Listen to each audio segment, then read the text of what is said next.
I've brought together a team of 5 sketchers here to make hilarious comic sketches just for you viewers at home. That's right, we're gonna bring comedy to your town.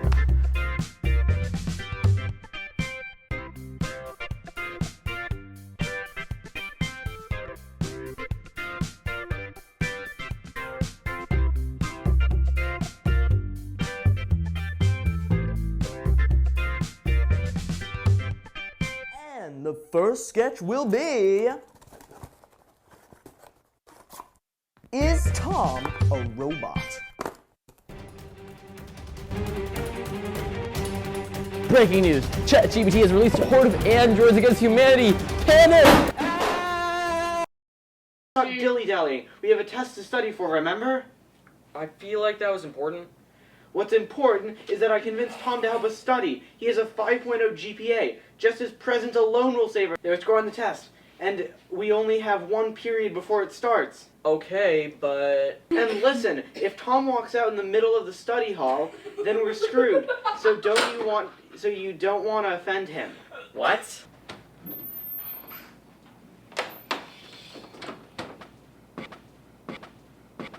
Greetings, education colleague. That was an interesting walk. Sore joints? My movement appendages have faced much exertion. Okay, I'll let you look at the questions. So we've been having trouble with this problem. On the study guide, cos squared x plus sin squared x plus eix plus e negative ix squared over 4 plus sin squared x equals e2ix plus e negative 2ix over 4 plus e2ln sin x plus 1/2.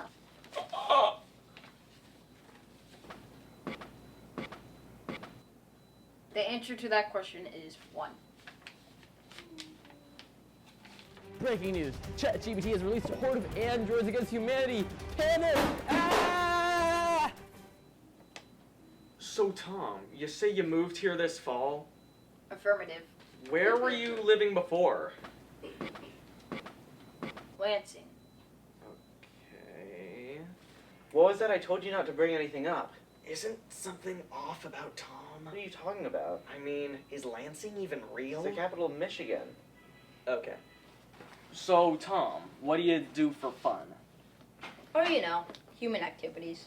Okay, maybe let's discuss some parabolas. Parabola is a symmetrical open plane curve formed by the intersection of a cone with a plane parallel to its side. The path of a projectile under the influence of gravity ideally follows a curve of this shape. I'm pretty sure Tom is an AI. What, Philbert, you're crazy. Just getting a snack. Delicious human food. Okay, Tom is definitely an AI. But he said that's human food. Tom, what are your opinions on ChatGPT? Stop. I see how you're treating me differently, asking all these questions, and I know why. It's you because watch you're my a robot. YouTube channel. Wait, YouTube channel? What? You thought I was a robot? Well, you've been speaking all monotone. That's because I'm saying my voice for when I record videos. And what about using all those out-of-touch synonyms? And that one time you just read the definition for parabola? I'm researching for a video about why using a lot of fancy language in English papers is unrealistic. And what about your cryptic answers to my questions? I can't reveal too much information because I don't want to get doxxed. Okay, but you literally ate a TV remote, and then you called it delicious human food. That's a TV remote chocolate bar. They're doing a sponsored segment for me. Delicious human food is their tagline. See, Tom isn't an AI. He's just a YouTuber, and now he can help us study. Okay. Wait, just one more thing. And what about that vacant stare? That seems pretty robotic to me. I'm blind. Oh my god. Just because I'm blind doesn't mean I'm a robot. That's messed up! He's sorry. Let's just study. Not after what I've had to deal with.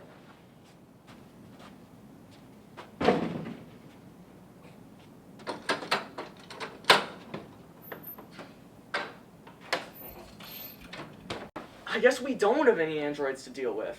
Or do you?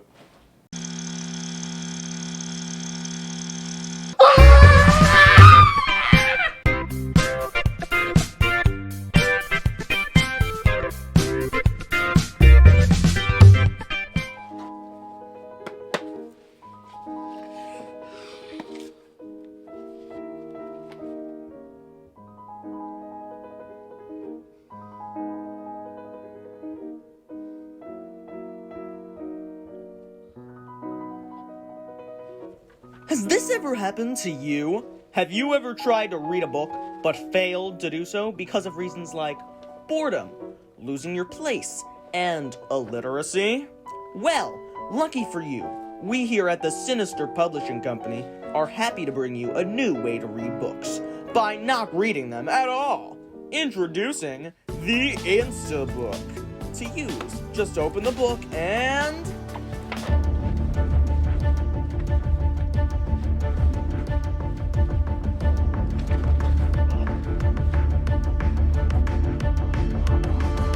Don't worry! The Instabook is mostly harmless. Right now, the Instabook's tentacles are reaching into your brain to deposit the book into your memory bank. In a quick 10 minutes of face hugging, you will have read that whole book without even using your eyes.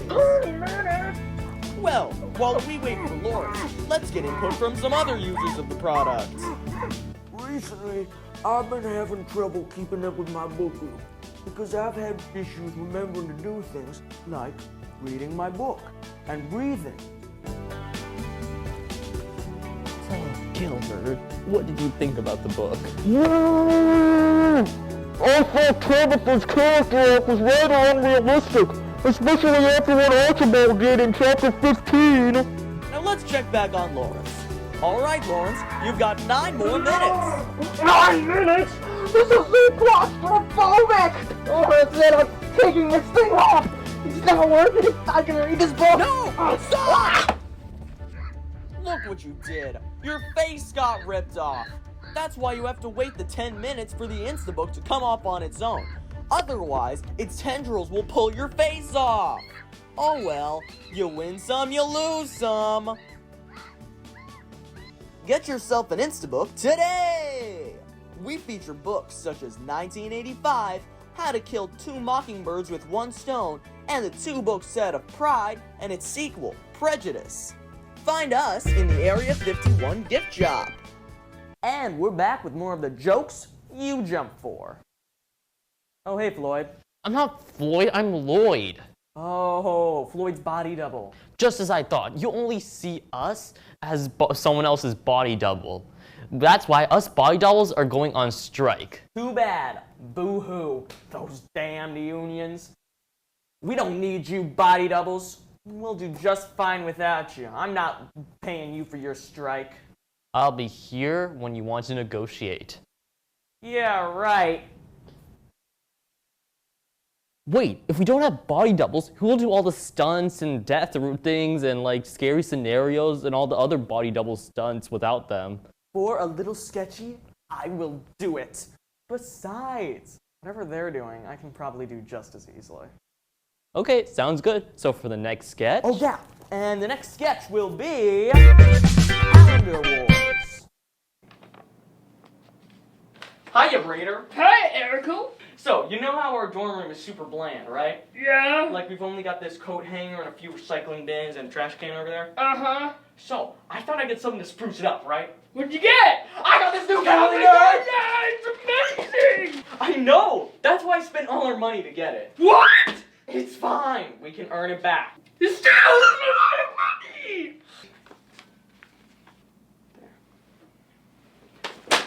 Hey! What? Are you writing on my calendar? Fine, I'll let you use it. But first, send some ground rules, okay? Everything has to be written in the most proper black ink from a Sharpie marker. Well, I like black better, okay? Well, guess what? I'm still gonna use blue!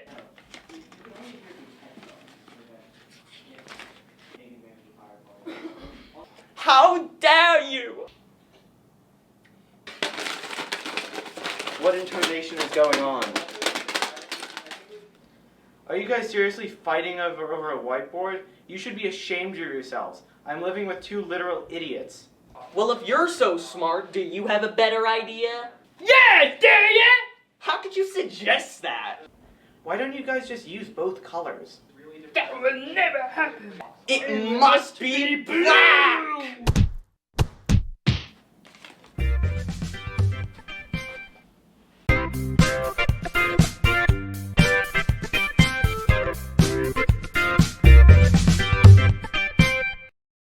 And now your slam poetry for the night.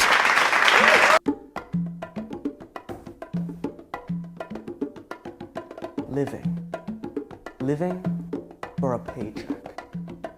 Paycheck? Not here. Bank, Capital One. I go to there. Give me all your money in the bag. Innocent. I am innocent. Police. Police. Walls. Crushing down on me. Roommate. My bail. Paid. Trial date 10/23/23. Trial of hate. Always. Innocent. I am innocent. There are witnesses. Not anymore. Running. Fast, not slow. Police chase after me. I trip. I am tackled. I feel shackled. Prison shirt. Prisons hurt. Innocent. I am innocent. Trial date 10/23/23. Testify.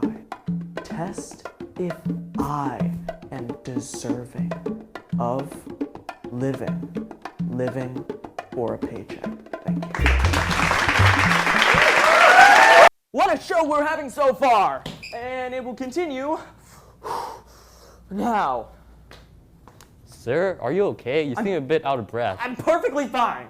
It's just being a body double for all those sketches is really tiring. So, do you think we should give the body doubles what they want and end the strike?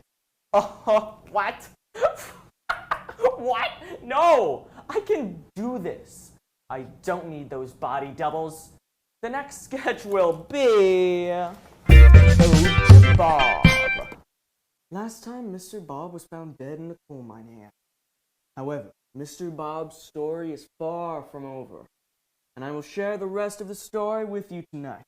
For you see, Mr. Bob hadn't died from the accident. He had instead been preserved in coal. Can people even be preserved in coal? Can you just shut up? What I This tragic act had given Mr. Bob immortality instead of death. 100 years ago, to be exact. It was in the year of 1967 when he was discovered by a young boy named Cromway. Cromway thought he had discovered an ancient deity. The first thing Mr. Bob said after being discovered was, "You need to work out more." Remembering these words, Cromway became a gym teacher and dedicated his life to teaching those words to other hapless, sad young children in the form of harsh training. This is getting weirder and weirder. We've had weirder sketches. Yeah, I don't think so. Bob realized a few things after being awoken. First was that the mine had been shut down.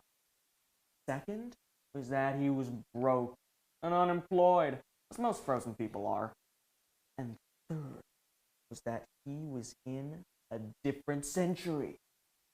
He wasn't exactly pleasant when he found out this news. What do you mean? Huh? What do you mean by he wasn't very pleasant? Are you implying violence? I don't know what you mean by that.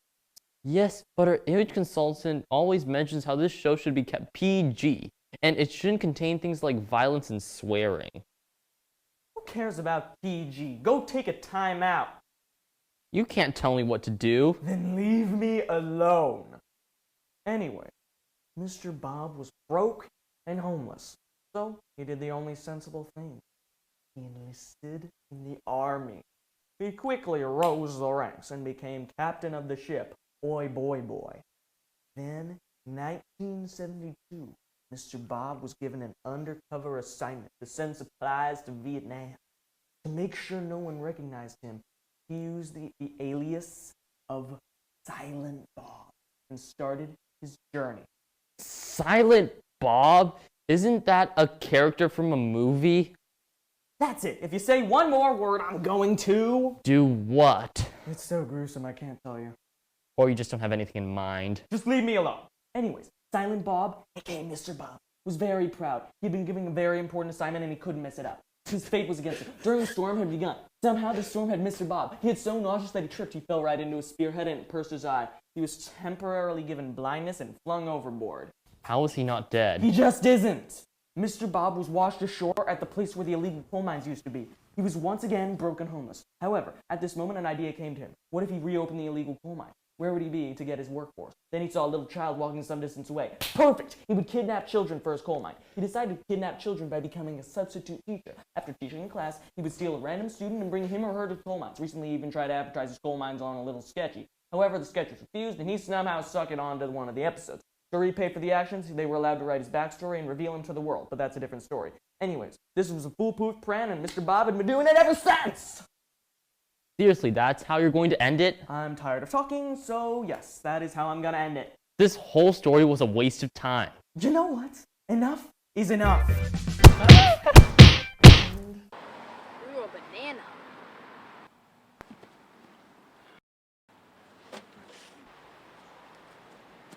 What are you doing with my nanners? It's the Banana Man! Oh! Eat your nanner. It's chock full of potassium. Kinda like how I'm chock full of kick your assium. Okay, Calvin, I'm back.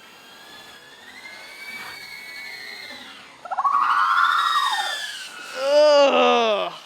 What's it gonna be? You find that appealing? Or am I gonna have to make some banana splits?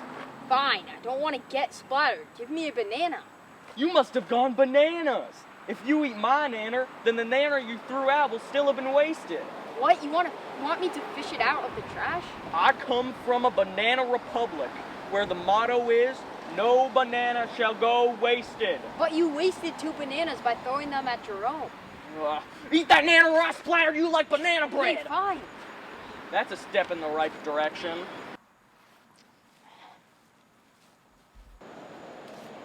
What in the Musa Valvisiana do you think you're doing? The bananas were covered in trash. That's it. I'm not having this. What did you just say? It's a reference to the Cavendish banana, the most commonly grown species of banana as of today. Now, you better go eat that banana, or I'm not gonna bother with you. You better face my wrath. That's it.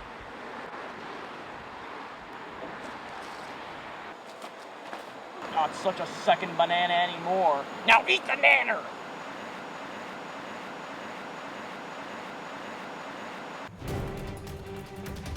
The power of the nanner is pulsing through me. I can feel it in my veins.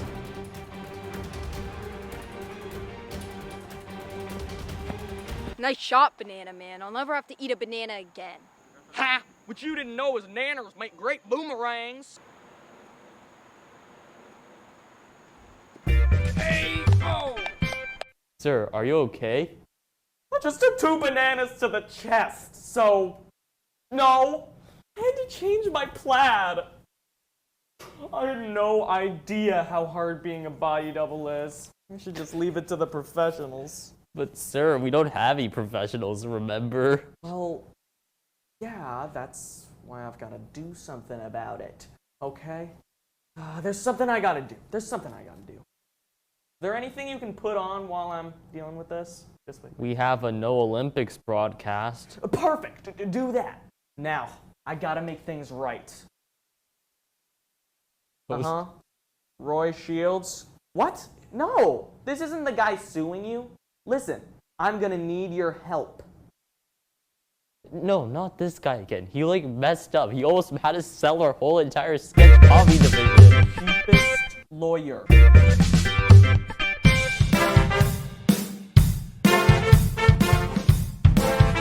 Welcome to the No Olympics Roast-Off competition. This competition will be a brutal test of the contestants' insulting skills and ego. I will now have Lerald introduce the contestants. That's right, Jeff. Let us now begin my annoying job of introducing the contestants, which is even more difficult since I lost my ability to read in a ghostly possession. So, the first contestant is foul-mouthed Franco. He swears all the time, so the more sensitive competitors will be no match for him.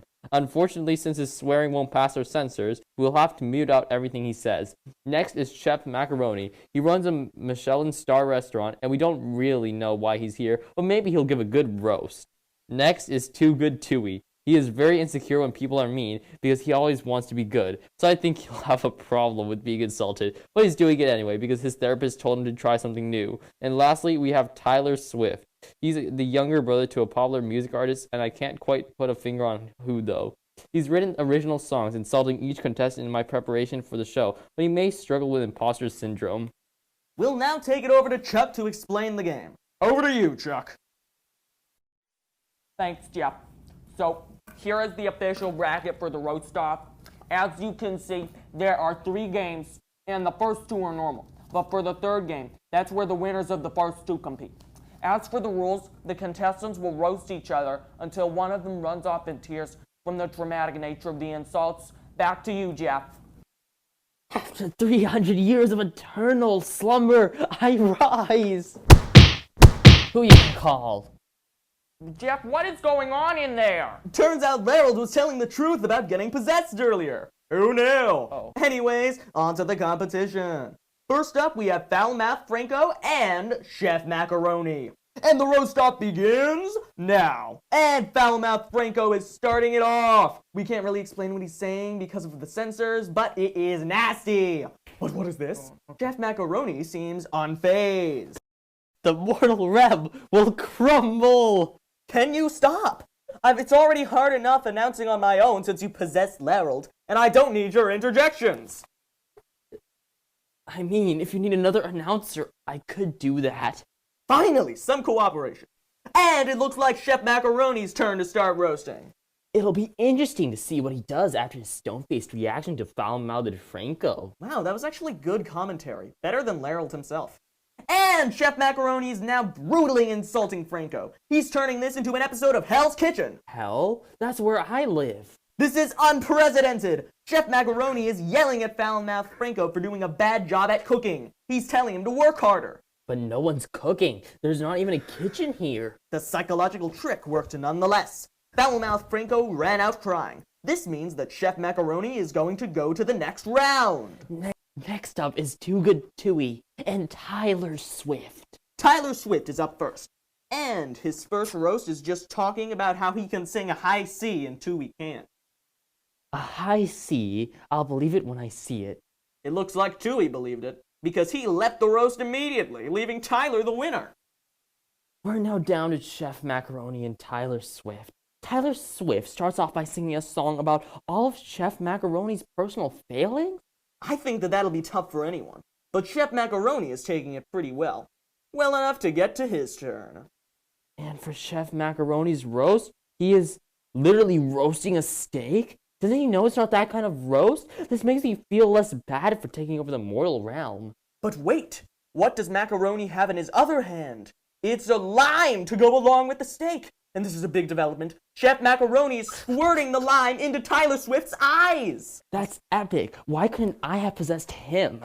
Oh, now this is just ugly. Tyler is just about to cry and...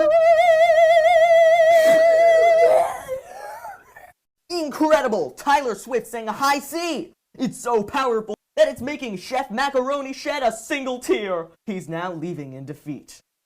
That means Tyler Swift is the winner. Oh, come on. You announced the winner right after you stopped being possessed. About that, do you think he can possess me on tax days? I think I found a legal loophole. To commemorate my victory, I'm gonna sing you a song from my Spotify. Oh, I am not listening to this. Turn it off, Spencer. Turn it off. Spencer, turn it off. All right. So about those pay rises, how much are they going to be? 1.2 times as much as they were last week. All right, you got yourself a deal. Wow, Shields. I didn't think you'd actually do well in a negotiation. Well, they did end up getting 3 times what they wanted. What? But you told me to say 1.2. Well, As long as those strikes are over, the deals are worth it if it means getting an important piece of the creative industry back. I wonder if there are any real-life solutions that can be solved by this. Well, I forgot what scenario I was referring to. So, this looks like as good a time as ever to close off another episode of A Little Sketchy.